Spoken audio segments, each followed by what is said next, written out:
আমি 1.5 বছর হলো আমি কালীবাড়ি শিবিরে জয়েন করেছি। করার পর থেকে আমার ফোডেন শোল্ডার ছিল, সেটা একদম ফ্রি হয়ে গেছি এবং তারপরে আমার সুগার ধরা পড়েছিল এবং এই যোগব্যায়ামের মাধ্যমে আমার সুগারও কমপ্লিট কিওর আর কি। এখন আমার কোনো মেডিসিন খেতে হয় না। তো আমি ছোটোখাটো প্রোগ্রামগুলোতে একটু অ্যাটেন্ড করি, এর ছোটোখাটো কিছু লিখি। তা আমি আপনাদের একটা একদমই ছোট্ট একটা কবিতা পড়ে শোনাচ্ছি।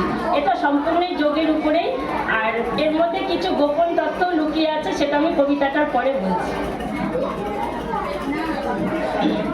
বর্ণার আমন্ত্রণ। তেজপাতা শিবিরের জন্মদিনে বর্ণা দিল নিমন্ত্রণ।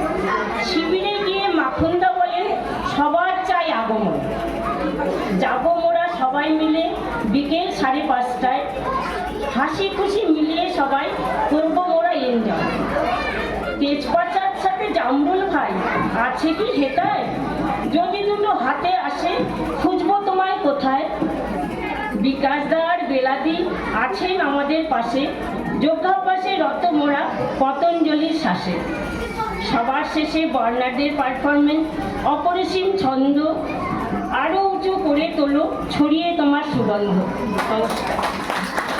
এখানে একটু বলার আছে, আমি যে জামরুল ভাইয়ের কথা বললাম, আমাদের 25 দিনের ট্রেনিংয়ে তেজপাতা শিবির থেকে আমাদের তেজপাতা জামরুল দেওয়া হয়েছিল, সেই জন্য আমি এই কথাটুকু লিখেছি। নমস্কার। এখন